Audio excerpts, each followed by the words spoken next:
السلام عليكم ورحمة الله وبركاته.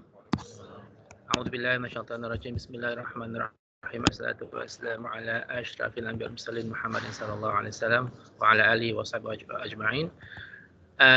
Well, today's topic is obviously that we need to discuss what the Islamically response that we should do, right? Because as you know, I think was it yesterday or 2 days ago, some people went into the pubs and ransacked the pubs and all this. Yeah, yeah, yeah. Because there was a rumor something happened somewhere, whatever. And then at the end of the day, some Muslims had to apologize to the people in the pub, right? Which is true, because at the end of the day, right? And again, that's why we need to discuss that we do all this, because you all can remember, brothers, even in the time of Prophet Muhammad and all the previous prophets, Muslims were always mocked at. Do you agree? Is something that we should be expected to do, because once people know that we are the truth, they're always very cautious and sometimes very malicious in most of them, I'm sure, are scared of the truth. Yes. Yeah, it's quite funny that what our equivalent to them is a pub, like a masjid. Yeah. So they're- They worship that. Yeah. You know, right? Especially when you go to uni, right? Where can you find your friends today and tomorrow? It's always in the pubs, right? After uni, it's always in the pubs, or local pubs, and all. Always. I was in law school. I know exactly where to find them, right? In order to get them, it's always in the pubs, always, right?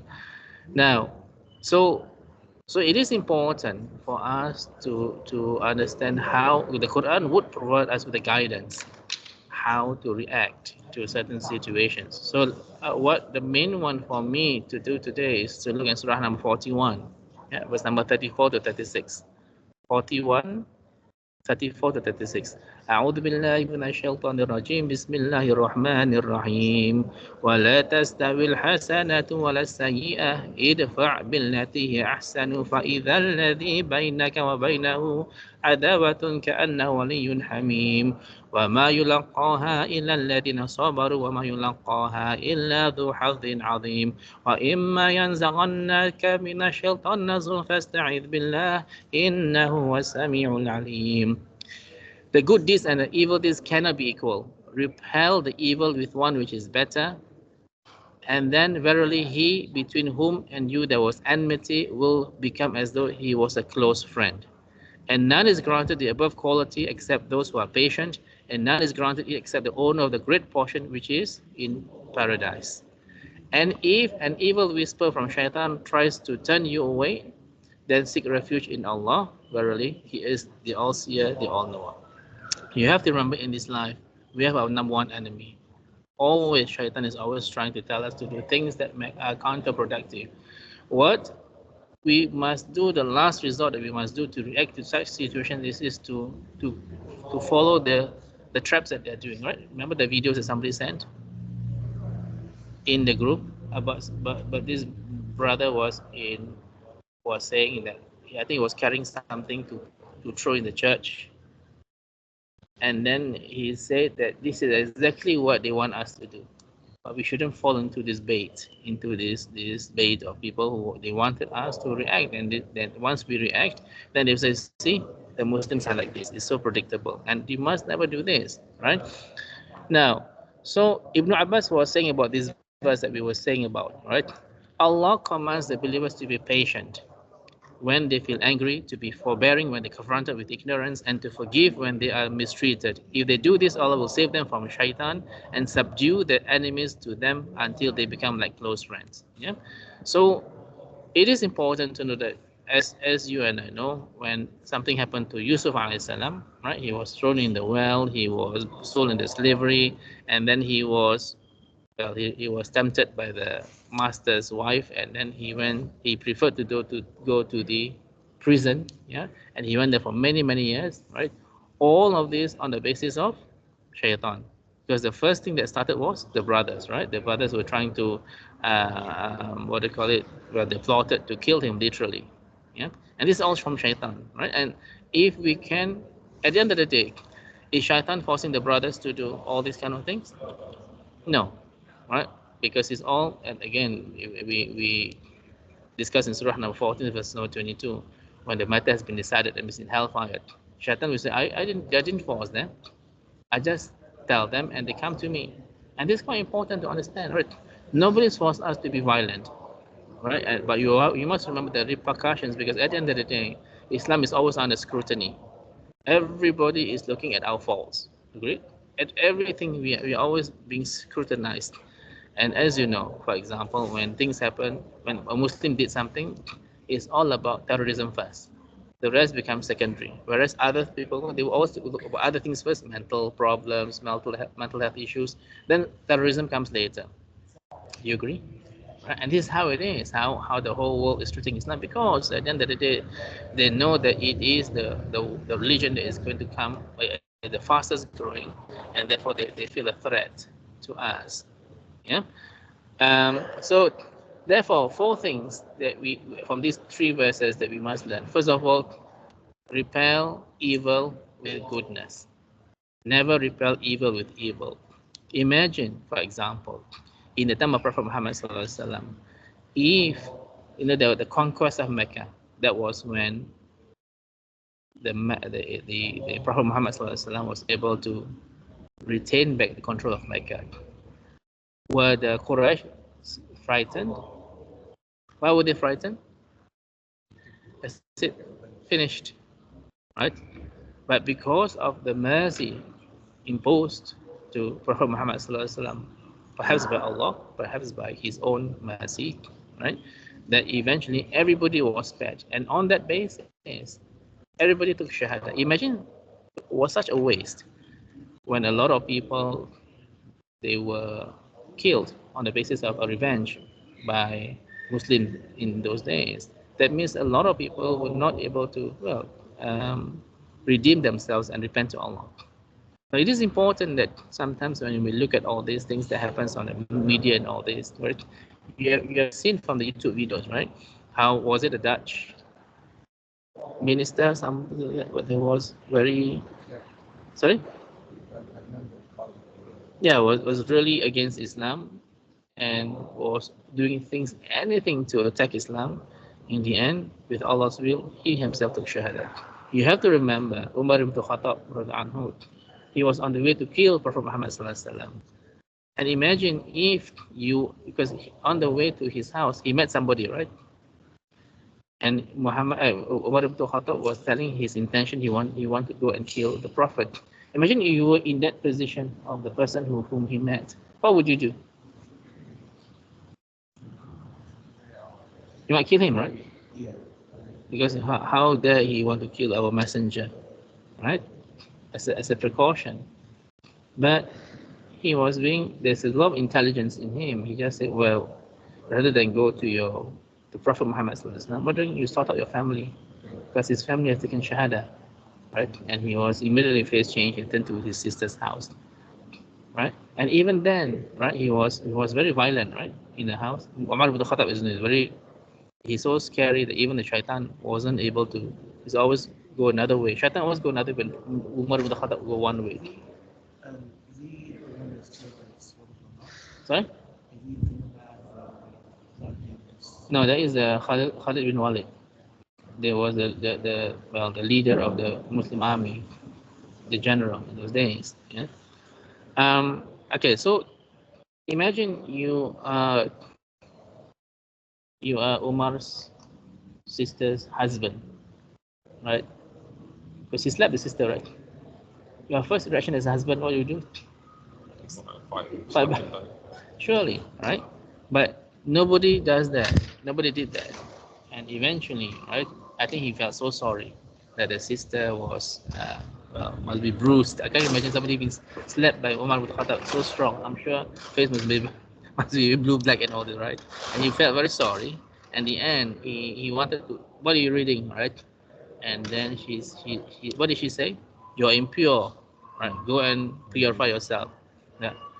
I'm sure it's not real wudu. It's just a washing to clean themselves, the hands that's about, the face and all this. Once they clean themselves and you read the Quran, that's it. Allah's guidance immediately, right? Never underestimate Allah's guidance. And this is quite important, that we always think that, oh, see these people in the pubs, right? They are always, drinking. How can they be in paradise and all this, right? And you and I know, we ourselves perhaps were in our Jahiliyyah days, right? In our younger, we ourselves were not practicing in those days, right? So it is important that we, when we look at acts of kufur and acts of disobedience and all this, you do need to make dua first of all to guide these people rather than asking Allah to curse them, because it happens in many times in time of Prophet, like what's it? Who's the Sahaba who took Shahada very late? Abu Sufyan, right? He killed so many Sahaba. In the end, he took Shahada, alhamdulillah. Right? So, what would you do, Omar, right? If you are in this situation, which we are in this situation now, remember our good friend Baruch, Salam, right? Which Baruch, Farouk, the Jewish one, he was there a lot of times.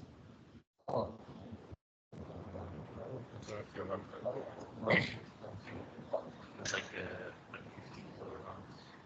And he claimed he took Shahadat. He followed us onto all the classes.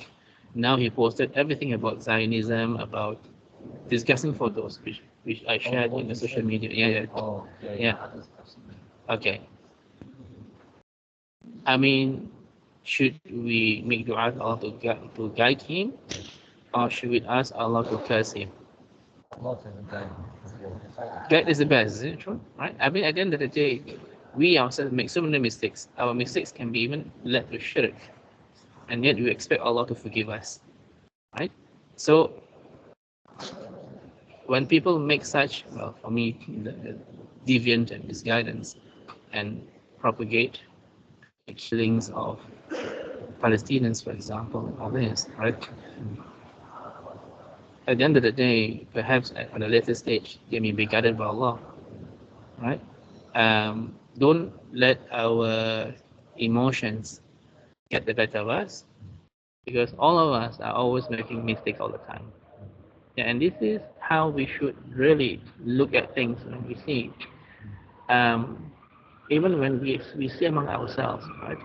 Perhaps, remember I told you about the story of the two big sheikhs and one sister?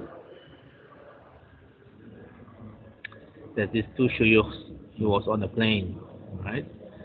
And then the adhan came. So they were discussing beside them is the sister who was not properly dressed, right? So they were asking each other, should we pray now or should we wait until we reach the airport? So they say, okay, why don't we, it's too troublesome now, when we reach the airport, then we pray. On the other hand, the sister was not dressed properly. Immediately when the adhan came, went up to the cabin, took out the bag, and put on the things to pray immediately. And then they said, it should be a shame of us. We are big sheikh, and yet we are dealing our prayers, you know what I mean? Right? So never underestimate others. We also saw, I also may have told you the story of, was it Imam Abu Hanifa, right? Who refused to pray the janazah prayer of somebody because the person died as an alcoholic, right? So this person was very well known to be an alcoholic. Everybody knows that he was alcoholic. And when he passed away, the sister came to Abu Hanifa and asked him whether he can pray janazah for this person. And the person asked the sister, Abu Hanifa asked the sister, how did he die? The sister, usual, he drank too much and he died. And then he did not want to pray the janazah prayer for this person. So that night, Abu Hanifa had a dream. In the dream, he had a dream that this person who died appeared in a dream and he was about to enter Jannah. And then he said, before he entered Jannah, tell Abu Hanifa, nobody judge, only Allah judge. Right? So when he woke up the next day, he asked, called his sister immediately and asked his sister, what else did he do? And the sister said, every Friday, this person would pray, would go to the orphanage and pray with the orphans and give them food and all this. So I'm not saying that we should always do this, that we don't care. As long as you have one thing good, the rest you can just ignore or disobey Allah. I'm not saying that.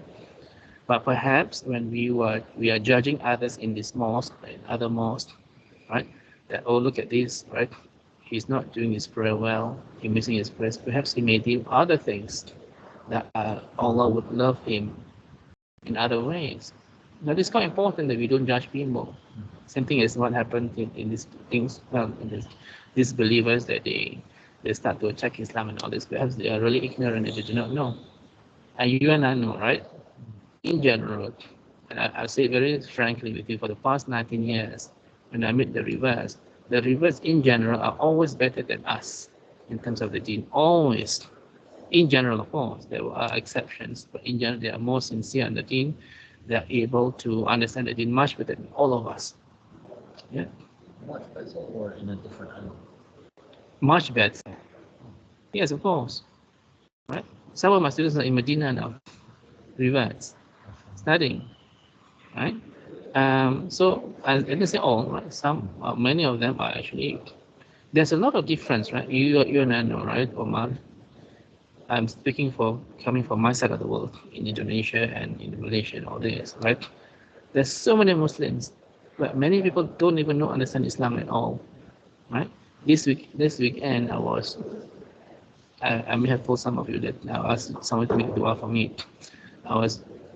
Sadly, this group of Islamic group is supposed to be a proper Islamic group.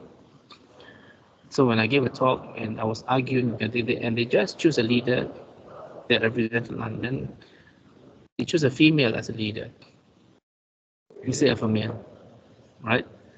And then they're going to cooperate with a Sufi group and all this. So this is so basic for me. It's so basic. You shouldn't do all this, but they do not know. And this happens in my side of the world, right? People are having corruptions a lot. So in Indonesia, for example, right? If you want to put your son in a very good school, state school, right? You must live around the area.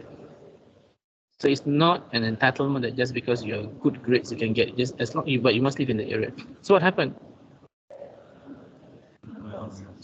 They start to bribe the people to give them the addresses, and you dig your own grave, you know. You know what I mean? It's common people, and again, this is bribery. It's not correct at all, right? And so many things that corruption happen in Indonesia, right? And it is so basic, and you don't even know that. Remember, we said many times, the one who's going to provide you and I with the money at the end of the day is our Rabb. We made a promise to Allah that we recognize Him as our Rabb. Surah number 7 was number 772.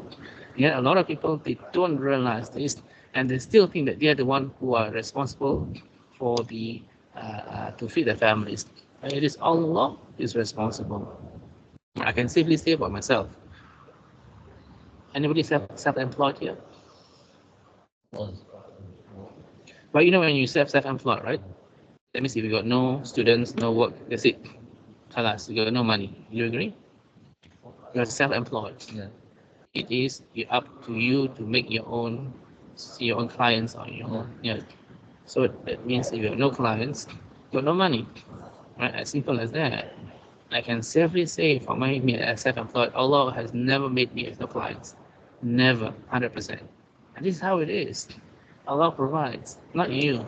All the money, all the jobs I had and everything, working self-employed, it's like the money's coming from Allah. Yes, do you agree, right? Yeah, do you agree, right? Completely. Right? Then you really rely on Allah completely. This is very important to realize this. Money doesn't come from you. Yet a lot of people are trying to work hard, and trying to cut corners, trying to mispress, right? Just because they want to get more money. Right? So your question, you want to ask a question? Oh, yeah. It's question earlier.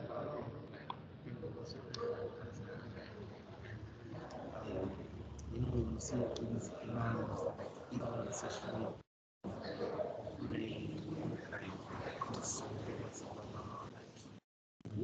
Yeah. Yeah. and then on the other hand, you see the people in the midst of the are still praying for that guy. Yes. Like it's so striking that it's the guy that was on there. Yeah. Wow. Yeah. In that situation, knowing how sensitive like and emotionally attached Yeah. we are Yeah. She was still praying for guidance Yeah. and desires. Yeah. I think at the end of the day, Allah would not leave us without any examples. Right? If you look at the example of Prophet Muhammad Sallallahu Alaihi Wasallam, right, in the time when he was in Ta'if, for example, if you read the full the story is quite chilling, you know, how much they, let me see whether I have it, how much he suffered in terms of um, let me see.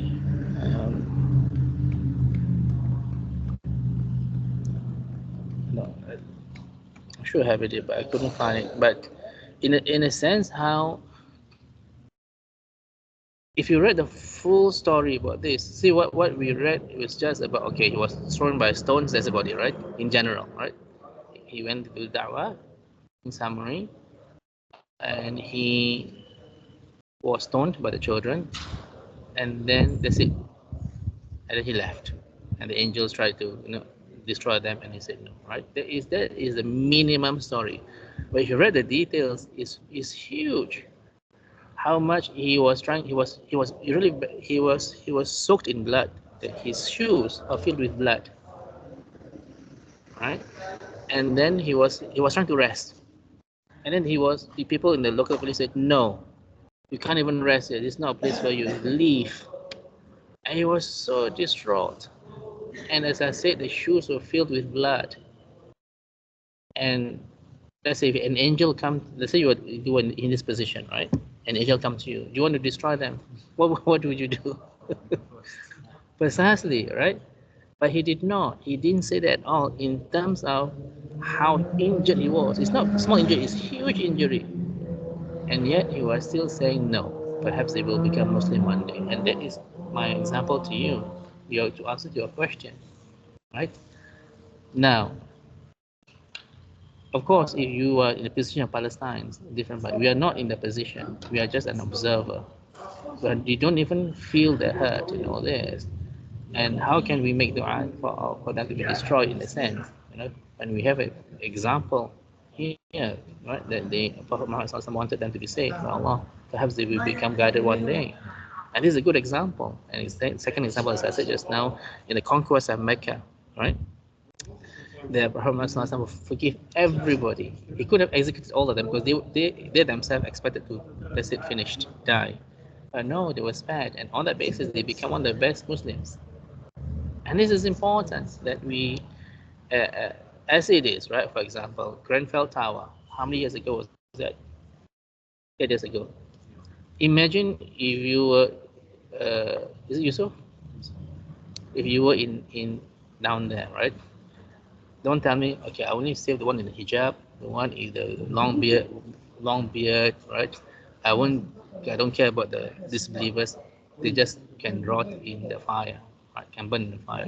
No, you will save whatever you can, isn't it true, inshallah? And because we are humans, humans do not feel at that moment that you only save the Muslims. No, right? And this is important that we understand that at the end of the day, whatever happens to the disbelievers, perhaps majority of them is because of Shaitan winning his ways and have sleeping throughout the world until the day of judgment, perhaps. Yeah, but our job, that's what Allah said very clearly in Surah number 3, verse 104. وَلْتَكُنْ مِنْكُمْ أُمَّةٌ يَدْعُونَ إِلَى الْخَيْرِ وَيَأْمُرُونَ بِالْمَعْرُوفِ وَيَنْهَوْنَ عَنِ الْمُنكَرِ وَأُولَٰئِكَ هُمُ الْمُفْلِحُونَ. And let there be among you a group of people inviting to all that is good, enjoining what is right, forbidding what is evil. In the end of this day were the successful ones. Right? And it's our job to invite people to Islam, no matter what it is. Right? So it is important to put things in the proper perspective. And when Allah said repel evil with goodness, it is as it is that you do in many verses of the Quran, right? So let's look at the verses about repelling evil with goodness, not repelling evil with evil, because that will never work. Okay, because for example, Surah number 49, verse number 13, Allah said, Ya Yuhannasu, inna khalaqnakum min dhakarin wa untha wa ja'alnakum syu'ban wa qabaila li ta'arafu. O mankind, we have created you from men and women and made you into nations and tribes so that you can get to know one another. And this is important. In Surah number 14, verse number 10, Allah said, innamal mu'mina ikhwah. Which means the believers are the, what they call it, brothers in Islam. So all these point out to the fact that we are here to help one another, to find our journey, like it or not, right? You are a teacher, right? You will find some stupid students syndrome, as like it or not, right? You can't concentrate only on the intelligent ones, because you are paid to help the stupid ones, as crude as it is, right? It is your job to help them as much as possible, and this is how it is.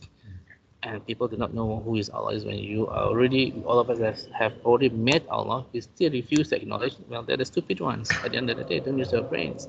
I've seen some videos with some stupid ones. Yeah. So, so at the end of the day, was it the one? Was it who said one person recorded the video about? Was it a Jew who was saying that? Sorry, it was one of the people, the rioters, right? Saying that, oh, we must build mosque in Mecca, is it? Oh yeah. And he was actually given the time to correct them, and he still said the same thing. That wasn't true. Right. Like I saw one video in Speech Corner. One guy was saying, where's Allah? Where's God? I haven't seen God. Until I see him, I'll believe. He's like, okay, but there's some things that you don't need to see to believe. Yeah. Like you've never seen your brain. Do you believe you don't have a brain? It's like, no, seen it. I don't. Where's the brain? I don't know. Like, Yeah. So, yeah, at the end of the day, we know, for example, Musa a.s. was even ordered by Allah to approach the Pharaoh, right, with kindness. Because at the end of the day, right, when we talked about how to deal with people, right, these people, writers who do not know about Islam at all, the worst thing is to be violent to them, right? The best thing is always to exercise patience and to have good manners. That is what the one that went to the, because I suggest this youth group of Muslim youth. I don't know, was it the one who ransacked the pubs and all this? Was it in Middlesbrough or Manchester, something like that, right? And then the other brothers went there to apologize, and it was for me, it was amazing, because at the end of the day, you try to rectify what wrong was done by our own Muslim brothers, right? So, for example, right, now as you see in Palestine, the mosque will be destroyed. Don't tell me at the end of the day, when you turn the other way, you want to destroy the churches and synagogues especially, right? That is not how it is in Islam in terms of a war.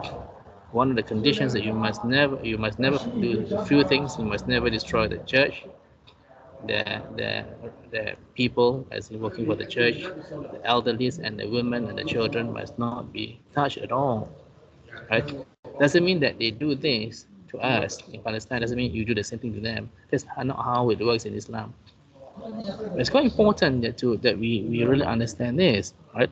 In Surah number 13, verse number 22, right? Allah informed us, وَالَّذِينَ صَبَرُوا ابْتِغَاءَ وَجْهِ رَبِّهِمْ وَأَقَامُوا الصَّلَاةَ وَأَنفَقُوا مِمَّا رَزَقْنَاهُمْ سِرًّا وَعَلَانِيَةً وَيَدْرَؤُونَ بِالْحَسَنَةِ السَّيِّئَةَ أُولَٰئِكَ لَهُمْ عُقْبَى الدَّارِ. Those who are patient, seeking the countenance of their Lord, and establish prayer and spend from what we have provided for them, secretly and publicly. I love these words when they say, spend on what we have provided. Very clearly, Allah, when you read these verses, you need to pick up all the small things, because that means Allah is trying telling us it is Allah who provided for us. Don't miss any one of this, right? That we have provided for them secretly and publicly, and repel evil with goodness for those who will have a good end. Good end means Jannah. But you must know this, patient. It's difficult to be patient, you know, right? You always tend to get angry. If somebody slap you, right? What's your reaction? Man up. When I was younger, I used to say, I think it's more like religious beliefs. Let them slap you again. Well, I think my reaction in the heat of the moment, before you know the system, before you even think, you react before you even. So I don't know. Yeah. Then later I will think later. Now, did Allah put another example in the Quran, for example? So look at example of what's his name? What is the Prophet ﷺ, Prophet Adam's descendant? Habil Qabil, right? Habil Qabil is very interesting because at the end of the day, you and I know, because of this thing called hasad, right? That Qabil, in the end, wanted to kill Habil, and he said it very clearly. Had it been, well, you should fight back, Habil would have defended himself and fight back. And he did not. Right? That doesn't mean, of course, somebody attacks you in the house, you just surrender. And of course not, you need to defend to a certain extent, right? But my question was, would you slap back? But Habil, certainly in these verses of the Quran, he did not fight back. And because at the end of the day, we know from another hadith, and this was with Prophet Muhammad ﷺ, he said, if two believers kill each other, who that means two people, they fight and they both die. So actually one of them attacked, the other one was somehow there, tried to kill the other one also with intention. Who will enter hellfire? The one who started and the one who defended himself. Both. Both. If you defend yourself, but with the intention of not to kill, like Musa alayhi salam, right? He did kill, but because he was so strong, he didn't mean to kill, of course. It just happened like that. But if your intention is to kill another believer, both will be under hellfire. Very clearly, the hadith. Well, I remember reading a hadith that said that if somebody was to take your property, then Prophet told someone that you should defend it, and then he said, what if he tries to kill you, then fight him back, and then like, what if I end up killing him, then he's in hellfire. Yeah, but again, it's all about intention. Yeah. Your intention is not to kill. You intention to defend your property. That circumstance is two people having a fight, right? Yes. Yeah. Both of them in the end wanted to kill each other. And this is quite, I know it is very difficult to imagine for us in that situation, but it is as it is. As I said, many examples in the Quran, right? The hadith and this Habil never defended himself, never wanted to kill others. In the end, he died, of course. That was the first death in humanity, right? So much so that Habil didn't know how to bury the deceased. And what happened? The crow, right? The crow started to dig on the ground and tell him how to bury the deceased. It's the first death in humanity. Yeah. So it is important to be patient, because patience is everything in Islam. Right? We're going to talk about patience after this, right?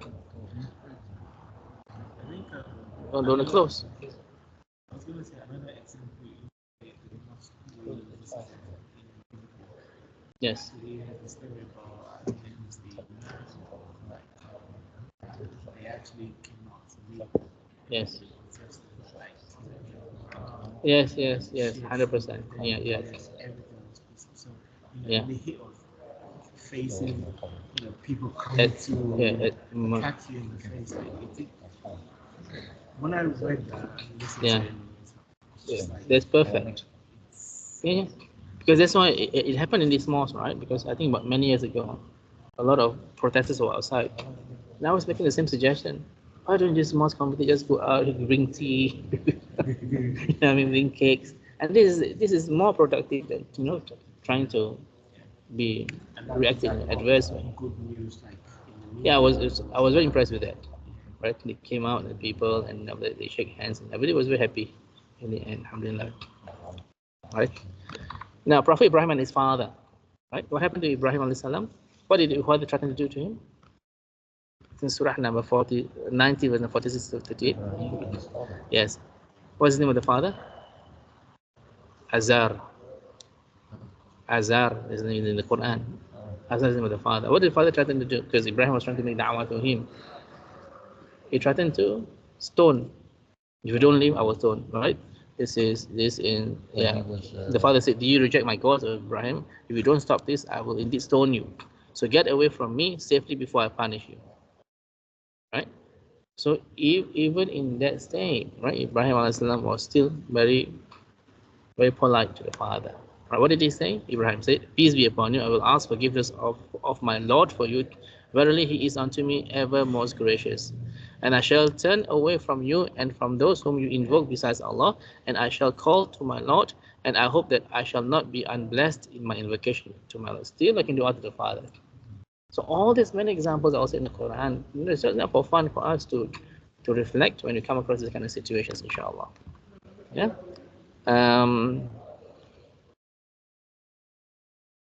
Yeah. So next, very important topic about patience, right? Ya ayyuhalladzina amanu ista'inu bis-sabri was-salah innallaha ma'as sabirin. Surah number 2, verse number 153. Oh, you truly believe, seek help in patience first, then in salah. Truly, Allah will see the patient, right? Because patience is everything in Islam, right? In some hadith, right, we're talking about patience. This is from Ibn al-Qayyim, right? The best life is attained by the blessed through patience, and they rise to the highest degrees through their gratitude. So they fly on the wings of patience and gratitude to gardens of delight. That is the bounty of Allah, whom He bestows upon whom He wills, and Allah is the owner of the great bounty. Any one of us who exercise patience will be entering Jannah very easily. But to exercise patience, is it easy, Yusuf?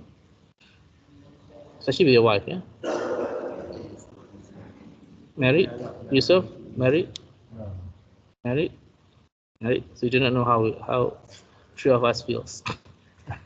Right? There's a lot of patience involved in all these kind of things, right?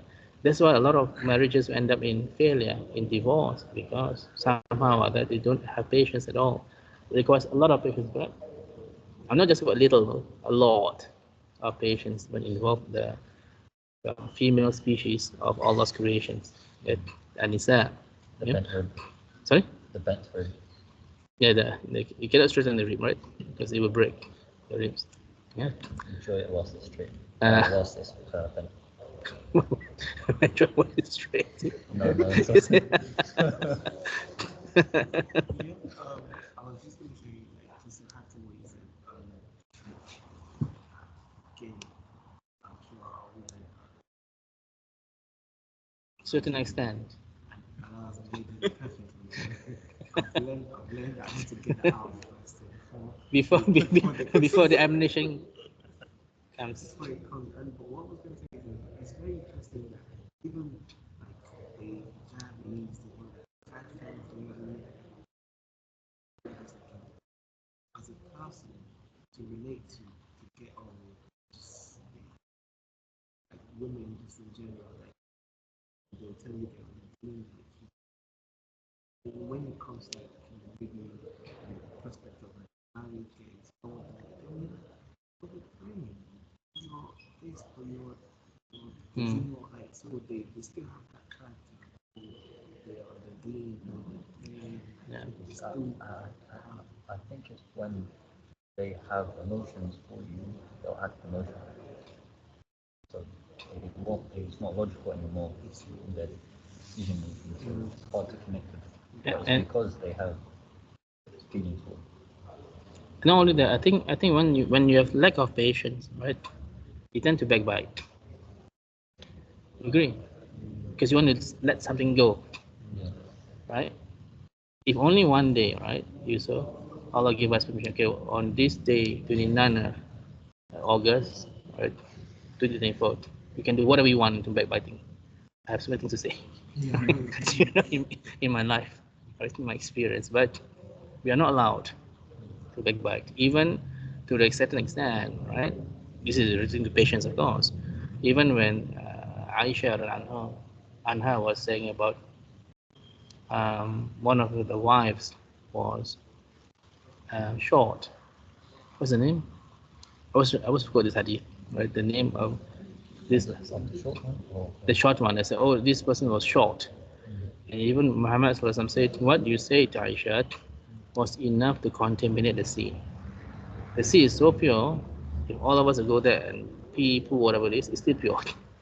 Right? But what she said, there's one single sentence, it's short. It's enough. That the person is short. Yes, And this is a fact.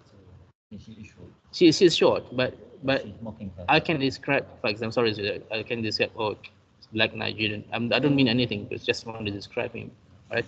But this person was Aisha Radha Anha, our mother, was saying this to demean, to insult her because there's some feelings. Because women, no matter their mothers, they're the best believers, but they're still women. They have a lot of disputes. That's what I was trying to what I was saying.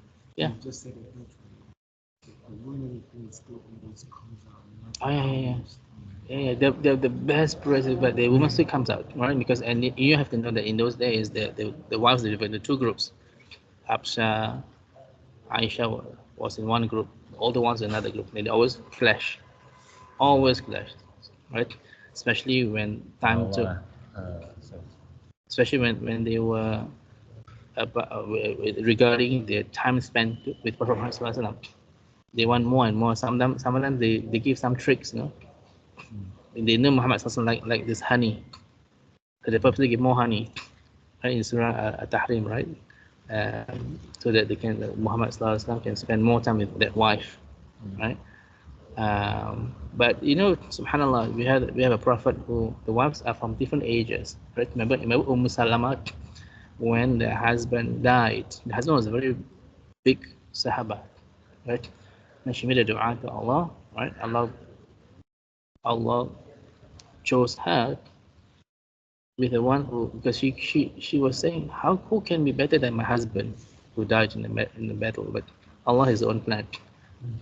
Allah chose the best human being to marry her, and she's not that beautiful, but she said before that, there's three things that you have to know before I decide to marry you. First of all, I'm very jealous. Obviously, some of the wives are Aisha is so young, beautiful, and all this, right? She's very jealous. Secondly, I'm old. Thirdly, I also have children, right? So these are the factors sometimes that. So what is your name? What's your name? Omar, right? How old are you? 30? 30. Would you choose a woman who's 45? No, right? Because not childbearing and all this kind of thing, right? So obviously that's normal, right? But Muhammad is different, right? Because his choice of wife is not because of lust, right? Because of other issues that's more prominent. So what did the Prophet answer? Sallallahu answered her three questions. As for being old, I'm also old, right? There's no problem. With the children, they're my children too. As for your jealousy, I make dua that Allah will. It's quite funny, you know, is it? I make dua that Allah will reduce your jealousy emotion, because everything from Allah, right? You and I know, right? Yusuf, right? Even for you, being jealous, being angry, so it's you. Got nothing to do with anybody else. It's you to control your emotions. You are the one who is responsible. If you cause jealousy, if you commit these sins, that sins, and anger, it's your fault. You cannot blame anybody else. Agreed? Right? Like, for example, these people are going to all this, destroying this, the Muslim, I'm talking about the Muslims, right? It's you. Nobody asked you to do this. It's not even Islamic to destroy all these buildings, infrastructures, right? So again, this is up to us to control our emotions. The patience is very important, right? Prophet Muhammad said in the hadith from Bukhari and Muslim, yeah? Whoever is patient, Allah will bestow patience upon him, and no one is ever given anything better and more generous than patience. So whatever virtues that we have, patience is the most important. Then if all granted are this, alhamdulillah, inshallah, we are winner. Because patience is everything, right? Patience can be in three forms. One, to be patient when you are tested by Allah. Second one, to obey Allah require patience, right? You wake up in the morning, require patience to go to the mosque for Fajr, right? It requires patience. Next one, I think more difficult, to prevent ourselves from disobeying Allah, also require patience, right? You have all these, right? Fitness instructor walking around the park with his tight shirt, t-shirts, and all the women are going around, right? It requires to precisely, right? To not to look very difficult, right? It requires even more patience, and this is a fact of life that we face. Yeah. Okay, so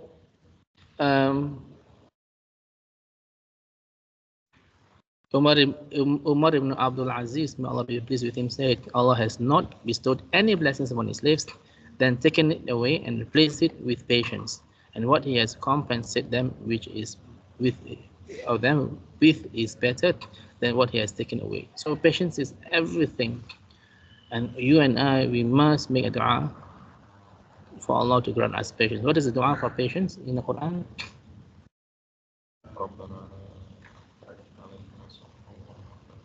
Yes, which surah is this?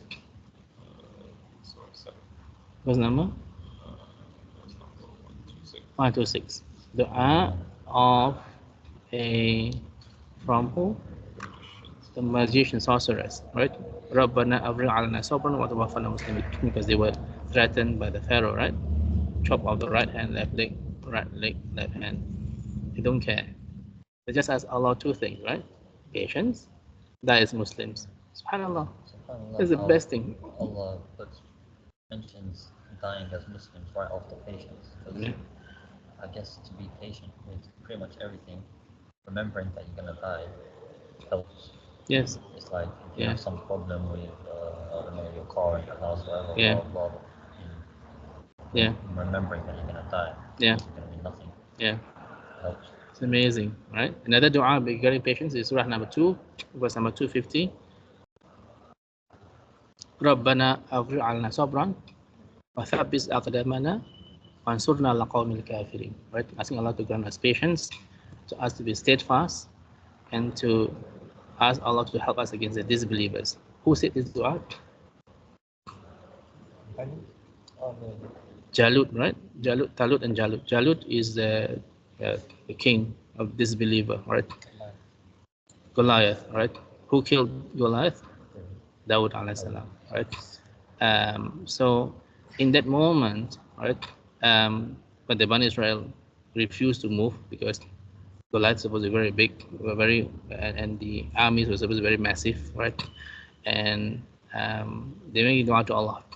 Three things, right? Patience, steadfast to make them strong, right? And of course, to defeat the disbelievers. And so all this has been taught to us. Patience always comes first. Once we have patience, everything will go hand in hand, inshallah. Yeah.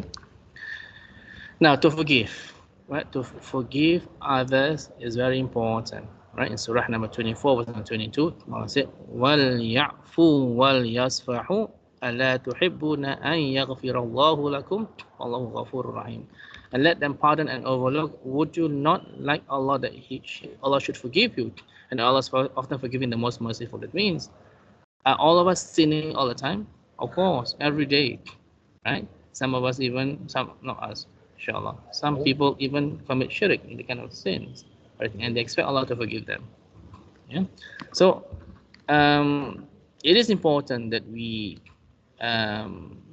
understand, yeah, about the fact that we have to forgive others. On the day of judgment, can you imagine, after 50,000 years of the day of judgment, Sirat is over. After all this traveling, for example, Omar, what is the longest journey that you traveled?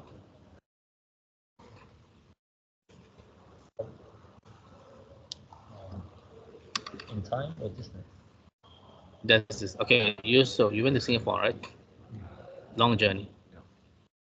The last thing you want to do is not to be able to go to a hotel because you're stuck at the airport, immigration issues, right? 6 hours because you guys are Muslim, for example, right? That's the last thing you want to do. What I'm trying to say, after 50,000 years of their judgment, you cannot enter Jannah if you have not forgiven others. There's a small bridge in between paradise and hellfire, which you have to resolve the dispute. That's the last thing you want to do, right? After all this tiredness of journey, that you can't even enter Jannah. What a waste. Even non-Muslim.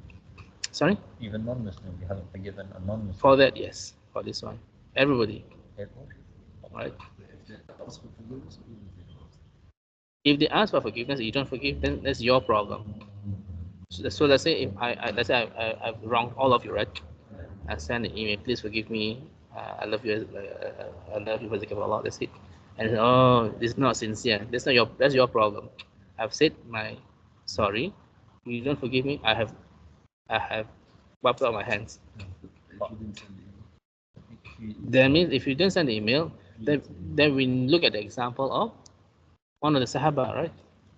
He's not a big Sahaba, he's just a normal Sahaba. And he was informed by Prophet 3 times, this person will enter Jannah. This person will enter Jannah. No, before that, what did you do 3 times? He was informed by Prophet Muhammad 3 times that he is going to enter Jannah. Okay. Right? And another question, he always this person. So I think one of the Sahaba, one of the big Sahaba, decided to spend a time with him. And he lied. He said to this person, right? If you read the hadith, something I didn't read the long version is very interesting. He lied because he said, "Oh, my father threw me out. Right? I got nowhere to go. Can I stay with you?" Actually, just want to know what did he do. So he went. There's nothing he did. He didn't wake up for tahajjud special. No extra, but nothing at all.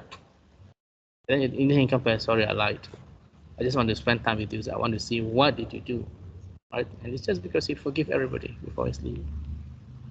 Right? And it's quite important, and this to answer your question. If I don't ask for your forgiveness, it's up to you to forgive me, of course. And that will make you enter Jannah. As simple as that, right? So we discussed before, right? For example, if I borrow money from you, Amal, right, £1,000, and then somehow I got no money, your best option is actually to let it go. That's the best option. You get, because what is the hadith? If all of us will need Allah said in the hereafter, Allah said very clearly in the hadith, right? That if there's a Prophet said that if we help a brother in this world, Allah will help us in the hereafter. Very straightforward. Yeah. So with the forgiveness thing, let's say I die and I haven't forgiven Netanyahu.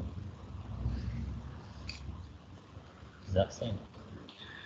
I think this is normally held with people whom you have interactions with. Unless you have interaction with Netanyahu, is a different story. But in generally with people whom you have interaction with. Yeah. So is it a case where you have to like vocalize the forgiveness, or what if it's like just in your heart? Yeah. Maybe something happened a long time ago. You're not in contact. you think what you're talking about asking forgiveness or forgiving others? Yes, it's in your heart. It's up to you. But in terms of asking forgiveness, it's a different story. You need to go to that person. If you can't find the person, Allah knows best. Allah knows that you have done your best, right? And then Allah will deal with us accordingly, inshallah. Always remember this topic, Akram, when it was discussed with the sisters, is so difficult. I spent hours talking to them because they cannot forgive people, women, the sisters. We've been scenarios where if you're not careful, Remember that I tell you that last Saturday I was tricked by the sisters. Somehow or other, but we will talk about other things that then they trick me because talk about lying, right? Talk about one of the things that lie. We can lie with husband and wife. And they asked me this trick question, right? So what happened if your husband lied that he married somebody else? Second wife, I mean, third wife. Oh, this topic I have to come up again. Second and third wife, right? At least last 20-30 minutes. And with sisters, quite tricky, right? In general, not all of us, backbiting, anger, forgiveness, they will always cause me grief in my class. Always. And this is how women are, or in terms of their hot-temperedness, all this. Yeah? In general, no matter how amazing they look, they're all the same. but you know, we always suffer forgiveness. How it's okay, it's forgive, patience. How do you, I don't know.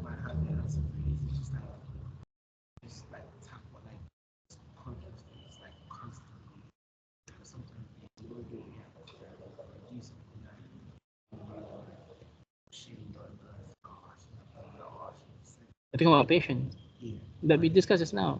Allah is the only one who grants you patience. Only one.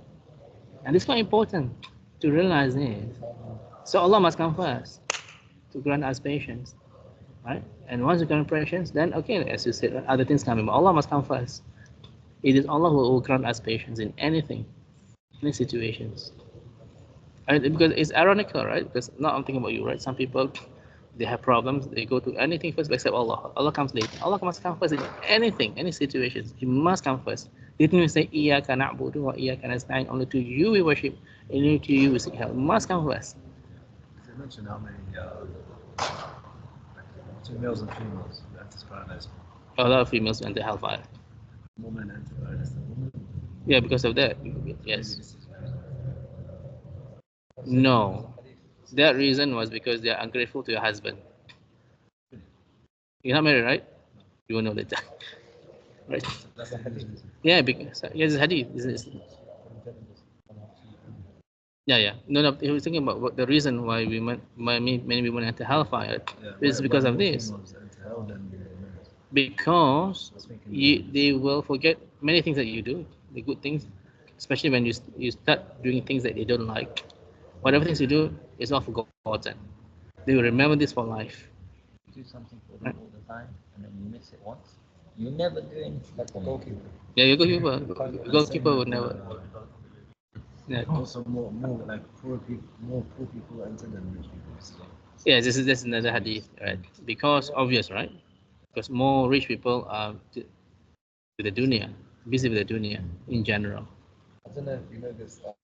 There's this famous Muslim couple on the internet, and they recently broke up. Yes, I know. Do you know who? Of course, I know. By the Khaliji ones. They said that as soon as the husband left, the wife was like, I was going to show love. Yeah. All the time simping over the woman. Like, Yeah. It's so heartbreaking. I would have thought they would say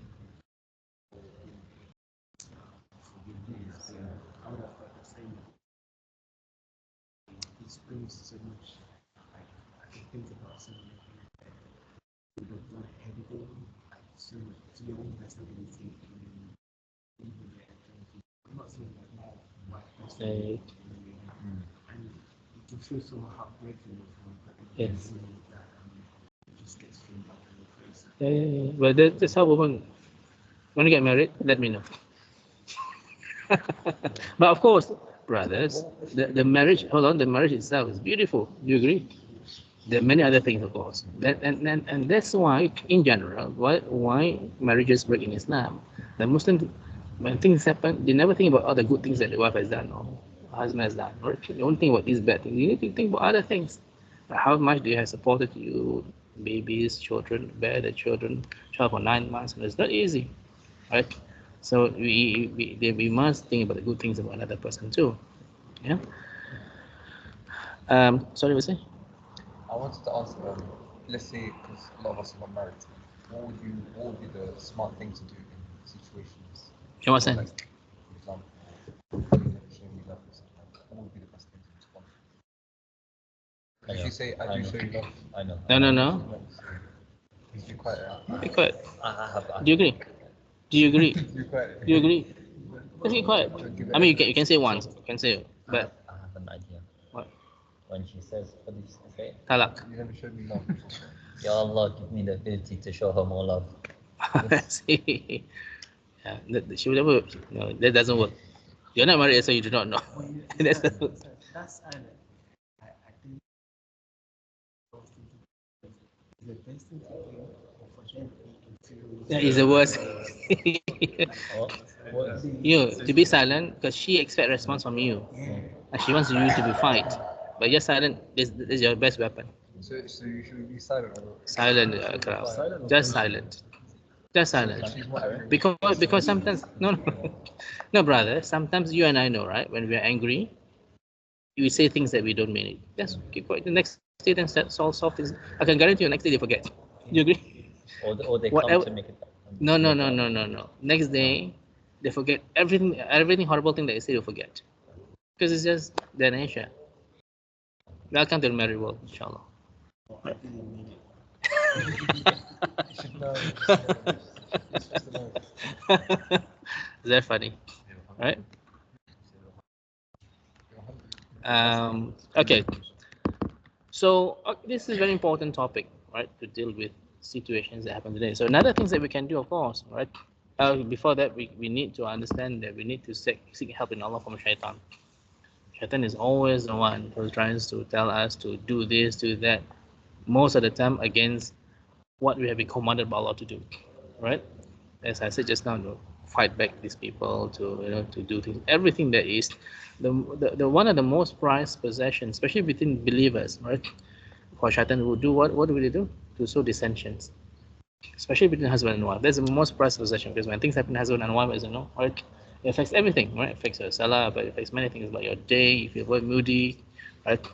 So this is the prized possession. So do not fall into Shaitan's trap. Always be patient, inshallah. Yeah. Now, other things that I want to discuss, inshallah, right? Of course, as I said, what can we do besides what do you call it? Idfa' billati ahsan, which means to repel evil with goodness. First of all, as I said, make dua to Allah. Many dua, that in this kind of situation, that Allah help to alleviate us from this situation, right? Another one dua that we can do, of course, is a dua of, for example, people that cave. Surah number 18, verse number 10. Rabbana atina min ladunka rahmatan wa hayyi lana min amrina rashada. Asking Allah to grant us mercy and to facilitate us, to make it easy for us in our difficulties. Yeah. So all these kind of things we have discussed before, yeah, in terms of making dua. Secondly, of course, we must understand in Islam it's always about unity about Muslims. It must be united. This is dua that Prophet Muhammad was asking Allah to grant him, but this is the one that he did not grant. Remember, he asked for 3 things, right? Remember? I think one of the outside enemy to destroy them. Yes, I think famine, right? Is it? And this one, unity of ummah, Allah did not grant in the dua. Do not know why. Yes, Muhammad asked Allah to grant 3 things. One of them is unity of the ummah, which was not granted. Yep. But this is important, right? For, today in London, even London, for example, people in 2 things always different. They do eat on another day. They do fasting on another day. Doing 2 things, right? Okay. Right? Well, that's understandable, of course, but more towards among ourselves. But there's so much disagreements that we can avoid. Yeah. I think, yes, it is important to have unity among Muslims, because at the end of the day, right, when we know from Hadith that these disbelievers were always surrounding us, trying to get our things, right?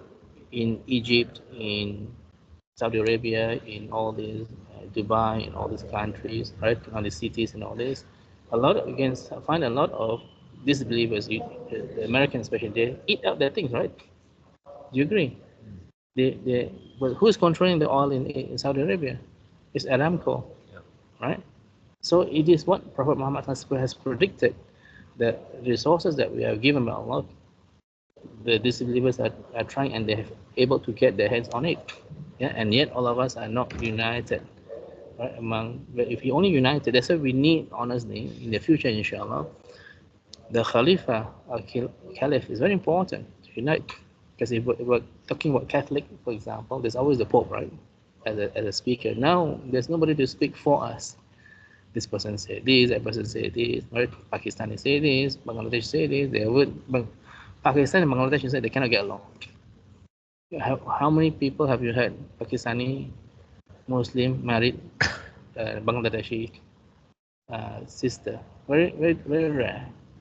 Right, again, Morocco and Algeria and all this, have these issues and all this. So unity is very important, right?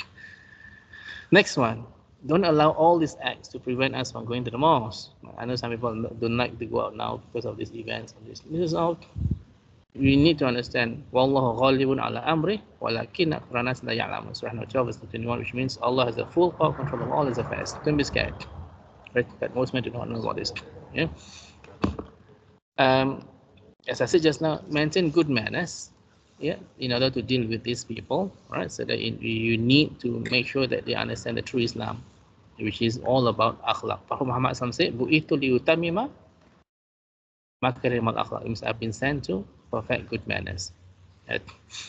Now, be careful with the social media. A lot of disinformation. You agree? Especially in these kind of events, right? Yeah, they are here, and worst thing, people just forward these messages. I have so many messages in my WhatsApp from many people, right? And you don't even know it's true or not, right? So don't believe in many of these things because it's difficult to, it's easy to fall into what I call it, that wrong information, disinformation, right?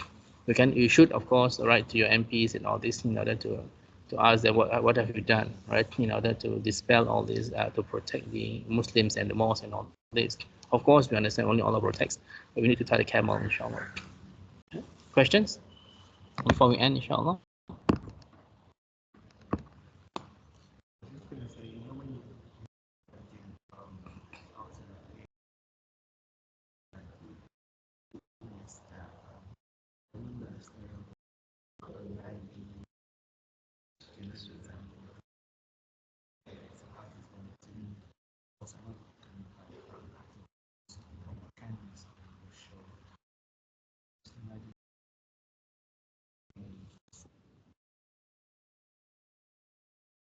I told you. you know, which that's what I was trying to allude to. Yeah. It's okay for you to have a second thought. You learn from what you said, you know, first. Yeah, That means your erection. yeah. Just that split second. Yeah, it's quite important to be matured in our thinking, right? Don't just do it out of your own nerves, right? In, examples are many which are quoted, not to overreact in things. At the end of the day, inshallah, all sons of Adam have the opportunity, inshallah, to enter Jannah, like it or not. Yeah, we have extreme examples. In the end, they become Muslims. At the same time, Muslims to become disbelievers because of misguidance from Allah, right? Any last questions? May Allah subhanahu wa ta'ala protect all of us, protect the Muslim Ummah. Allah subhanahu wa ta'ala grant all of us ability to be able to increase our iman and taqwa, to forgive our sins and shortcomings. Allah subhanahu wa ta'ala allow all of us to have improvement in our akhlaq, our characters. Allah subhanahu wa ta'ala allow the Prophet Muhammad to be the center, right, of our examples in our daily lives. Allah subhanahu wa ta'ala allow the Quran to guide us in every aspect of our lives and grant all of us Jannah al Firdaus. Subhanaka wa bihamdika ashhadu an la ilaha illa anta wa astaghfiruka wa atubu ilaik. Subhana rabbika rabbil izzati amma yasifun wa salamun alal mursalin walhamdulillahi alamin. Assalamu alaikum warahmatullahi wabarakatuh. Jazakumullah. We'll see each other tomorrow in AICC and on Saturday in here, inshallah.